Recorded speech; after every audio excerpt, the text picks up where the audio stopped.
13 अप्रैल 1919। अमृतसर का जलियांवाला बाग, एक ऐसा दिन जो इतिहास में हमेशा के लिए खून से लिखा गया। वो बाग जो कभी आम लोगों के लिए सुकून भरी जगह थी, उस दिन एक खूनी कत्लगाह में बदल चुका था। हजारों मासूम लोग, बूढ़े, बच्चे और औरतें अपनी आवाज सरकार तक पहुंचाने के लिए वहां इकट्ठा हुए थे, लेकिन उन्हें क्या पता था कि उनके लिए यह जगह कब्रिस्तान बन जाएगी।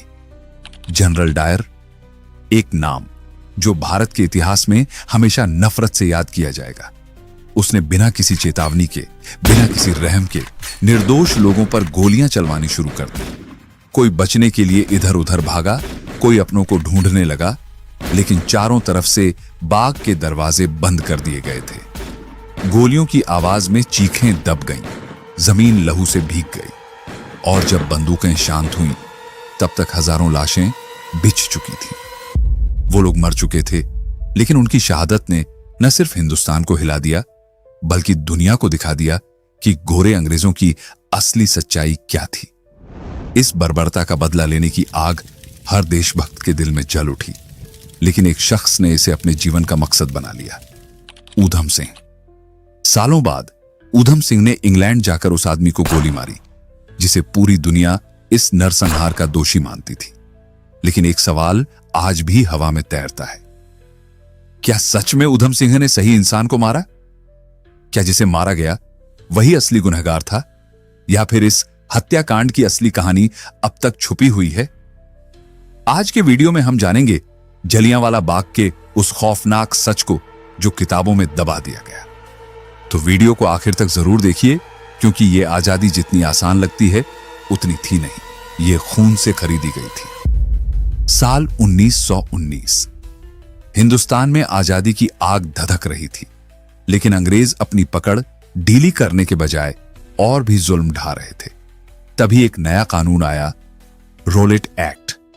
नाम भले ही कानून का था, लेकिन असल में यह हिंदुस्तानियों की आजादी पर ताला लगाने वाला हथियार था।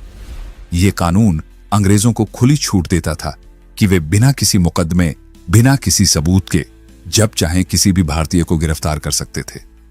यानी ना कोई सुनवाई, ना कोई सफाई, बस सीधा जेल। जैसे ही यह कानून पास हुआ, पूरे देश में गुस्से की लहर दौड़ गई। महात्मा गांधी से लेकर आम जनता तक हर कोई इसके खिलाफ आवाज उठाने लगा। अमृतसर में भी विरोध शुरू हुआ, लेकिन 10 अप्रैल को अंग्रेजों ने बर्बरता की सारी हदें पार कर दी। सैफुद्दीन किचलू और डॉ सत्यपाल, दो ऐसे नेता जो लोगों को अहिंसात्मक तरीके से विरोध के लिए जागरूक कर रहे थे, उन्हें अचानक गिरफ्तार कर लिया गया। इस गिरफ्तारी ने लोगों के दिलों में सुलग रही चिंगारी को भड़का दिया। अमृतसर की गलियों में आक्रोश फैलने लगा। लोगों ने फैसला किया कि 13 अप्रैल को जलियांवाला बाग में इकट्ठा होकर अंग्रेजों के खिलाफ अपनी आवाज बुलंद करेंगे। वो दिन पंजाब के लिए वैसे भी खास था, बैसाखी का दिन। दूर दूर से लोग अमृतसर आए थे, कोई अपने रिश्तेदारों से मिलने, तो कोई मेले का आनंद लेने। लेकिन किसी को नहीं पता था कि यह दिन उनकी जिंदगी का आखिरी दिन साबित होने वाला है। इधर जलियांवाला बाग में सभा की तैयारी चल रही थी, उधर जनरल डायर अपने घिनौने प्लान को अमल में लाने में जुटा था। उसे यह गवारा नहीं था कि हिंदुस्तानी उसके बनाए कानून के खिलाफ खड़े हों। उसने पहले ही तय कर लिया था कि इस सभा को रोकने के लिए किसी भी हद तक जाएगा। 12 अप्रैल की रात उसने अतिरिक्त सैनिक टुकड़ी बुला ली।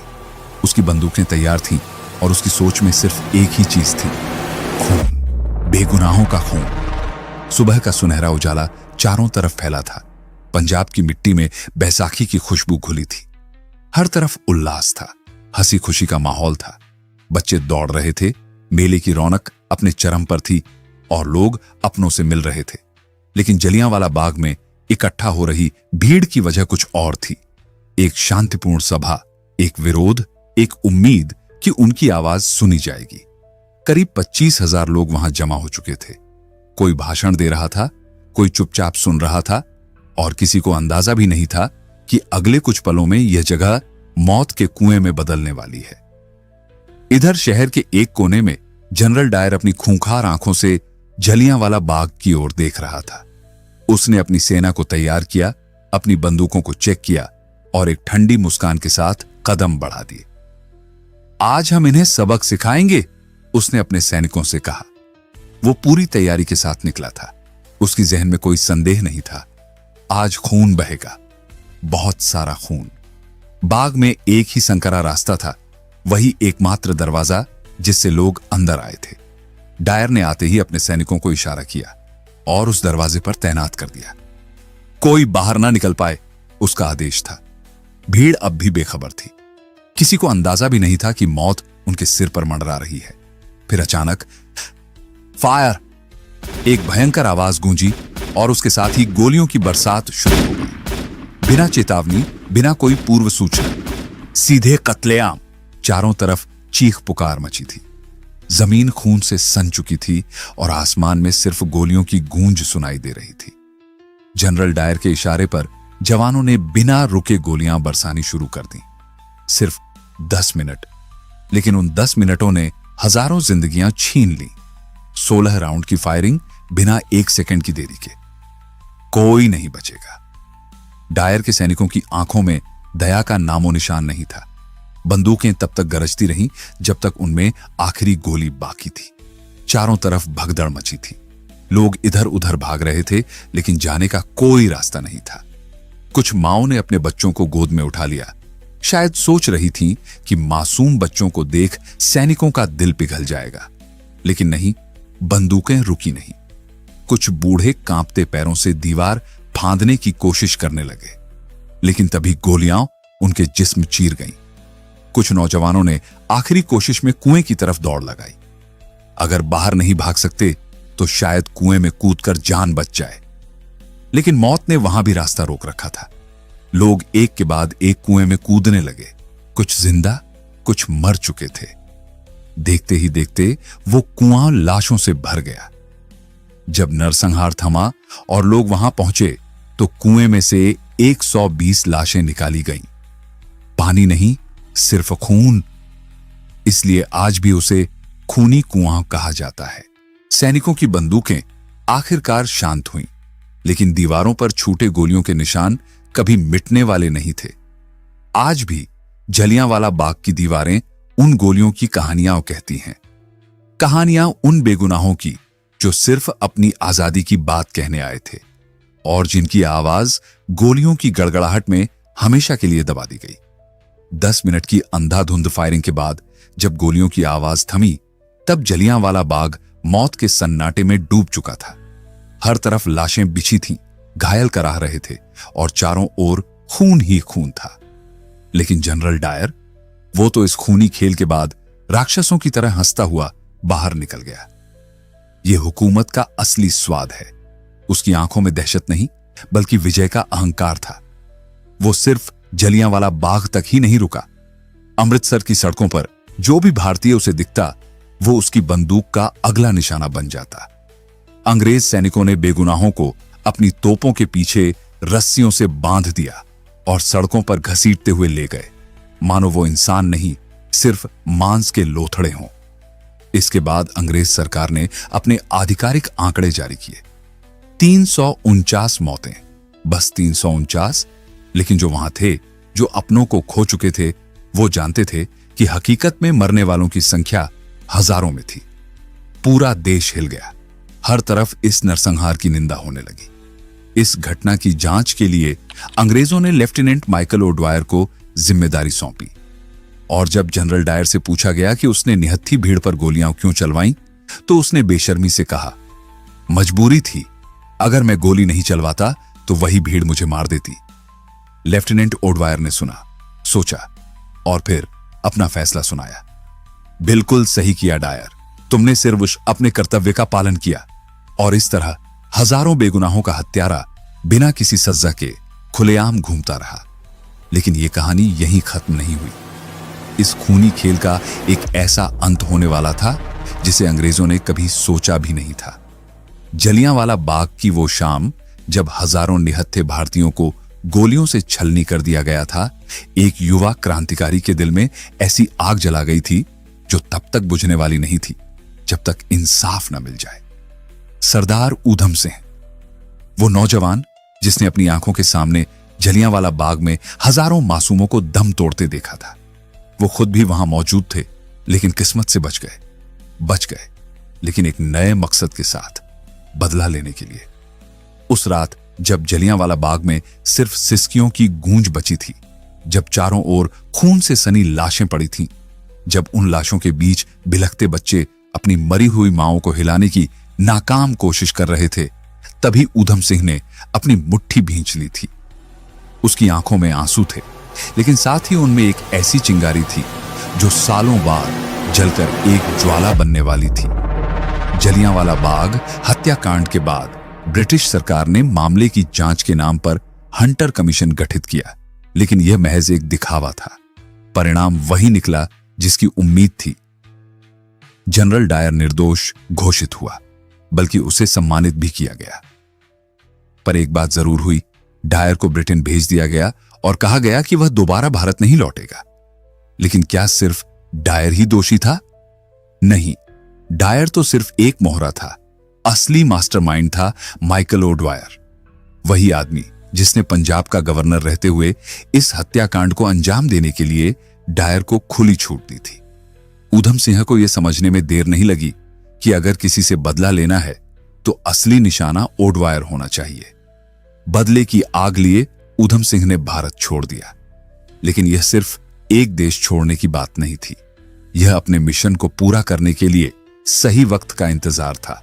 वो अफ्रीका गए, फिर अमेरिका, फिर यूरोप।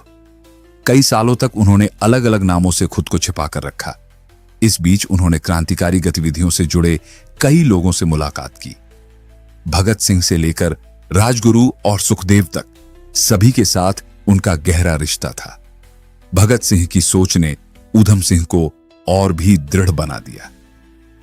इनकलाब जिंदाबाद, ये नारा अब उनके जीवन का मंत्र बन चुका था। गरीब घर में जन्मे ऊधम सिंह के लिए इतना बड़ा बदला लेना सिर्फ जोश का खेल नहीं था, बल्कि एक मिशन था। एक ऐसा मिशन जिसमें हर कदम संभल कर रखना था। मिशन लंदन की तैयारी। उनके सिर से मां बाप का साया पहले ही उठ चुका था। अब सिर्फ एक ही मकसद बचा था, माइकल ओडवायर का खात्मा। इस सफर की शुरुआत उन्होंने गदर पार्टी से की। यहीं से उन्होंने क्रांतिकारियों से जुड़कर अपने मिशन की प्लानिंग शुरू की। लेकिन लंदन तक पहुंचना आसान नहीं था। पैसा चाहिए था, पहचान छिपानी थी और सही वक्त का इंतजार करना था। उन्होंने बढ़ई का काम शुरू किया, फिर मजदूरी की और धीरे धीरे पैसे जोड़ने लगे। जब कुछ पैसे इकट्ठे हुए तो वो अमेरिका के लिए रवाना हो गए। वहां कुछ साल काम करने के बाद आखिरकार वो लंदन पहुंच गए। लंदन में उन्हें कोई पहचान न ले, इसके लिए उन्होंने एक होटल में वेटर की नौकरी कर ली। उसी होटल में वो माइकल ओडवायर की हर गतिविधि पर नजर रखते। लेकिन अभी भी उनके पास वो हथियार नहीं था जिससे वो अपने मिशन को पूरा कर सकते। 21 साल का इंतजार और वो दिन। ऊधम सिंह को अपने मिशन को पूरा करने में पूरे 21 साल लग गए, लेकिन उन्होंने कभी हार नहीं मानी। अब वक्त आ गया था। 1940, क्रैक्सटन हॉल, लंदन। यहां ईस्ट इंडिया एसोसिएशन और रॉयल सेंट्रल एशियन सोसाइटी की एक बड़ी बैठक हो रही थी। इसमें ब्रिटिश सरकार के कई बड़े अधिकारी मौजूद थे और सबसे अहम नाम माइकल ओडवायर। ऊधम सिंह ने अपनी पिस्तौल एक किताब के अंदर छिपा ली थी। वो सभागार के अंदर बिल्कुल शांत बैठे रहे, ठीक वैसे ही जैसे कोई आम नागरिक हो। उनके चेहरे पर कोई घबराहट नहीं थी, कोई बेचैनी नहीं। लेकिन जैसे ही सभा खत्म हुई और माइकल ओडवायर खड़ा हुआ, पहली गोली सीधा उसके सीने में धंस गई। दूसरी गोली ने उसे वहीं ढेर कर दिया। इंसाफ का आखिरी अध्याय पूरा हॉल सन्न रह गया था। ब्रिटिश सरकार को यकीन ही नहीं हो रहा था कि उनकी ही धरती पर एक भारतीय ने उनके बड़े अधिकारी को मौत के घाट उतार दिया था। ऊधम सिंह ने भागने की कोशिश नहीं की। उन्होंने खुद को गिरफ्तार होने दिया। कोर्ट में जब उन पर मुकदमा चला तो उनसे पूछा गया, तुमने माइकल ओडवायर को क्यों मारा? ऊधम सिंह ने मुस्कुराते हुए जवाब दिया, यह बदला नहीं था, यह इंसाफ था। उसने हजारों बेगुनाहों को मारा था, मैंने सिर्फ एक को। अगर मुझे मौका मिलता तो मैं और भी दोषियों को खत्म करता। 31 जुलाई 1940 ऊधम सिंह को फांसी दे दी गई, लेकिन उनका नाम इतिहास के पन्नों में अमर हो गया। आज भी जब जलियांवाला बाग की मिट्टी को छूते हैं तो वहां सिर्फ उन गोलियों के निशान नहीं मिलते, बल्कि एक क्रांतिकारी की गूंज सुनाई देती है जिसने अपने देश के लिए अपनी जान कुर्बान कर दी। इनकलाब जिंदाबाद, यह आखिरी दृश्य इतिहास में दर्ज हो चुका था। इतिहास की दो गलतियां यहां एक दिलचस्प बात गौर करने वाली है। जलियांवाला बाग हत्याकांड के दो बड़े अंग्रेज अफसर थे, जनरल डायर और माइकल ओडवायर। जनरल डायर, जिसने गोली चलाने का आदेश दिया था, वो तो 1927 में बीमारी से मर गया।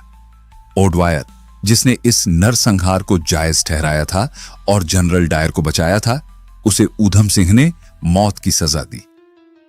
जो भी इस हत्याकांड में शामिल था, उसकी किस्मत में एक न एक दिन मौत लिखी ही थी। आज जब हम खुली हवा में सांस लेते हैं, जब हम अपने अधिकारों की बात करते हैं, तो हमें यह नहीं भूलना चाहिए कि इस आजादी के पीछे हजारों शहीदों का बलिदान है। यह आजादी हमें उपहार में नहीं मिली, हमने इसे खून से सींचकर हासिल किया है। अब यह हमारी जिम्मेदारी है कि इस आजादी की कीमत समझें और इसे हमेशा बनाए रखें। अगर आपको यह कहानी प्रेरित करती है तो इसे ज्यादा से ज्यादा लोगों तक पहुंचाएं। हम फिर मिलेंगे एक नए वीडियो के साथ। जय हिंद, जय भारत, वंदे मातरम। जलियांवाले हत्याकांड की पूरी कहानी हम इस वीडियो में दे दी गई है, तो आप जाके देखिए पूरी वीडियो।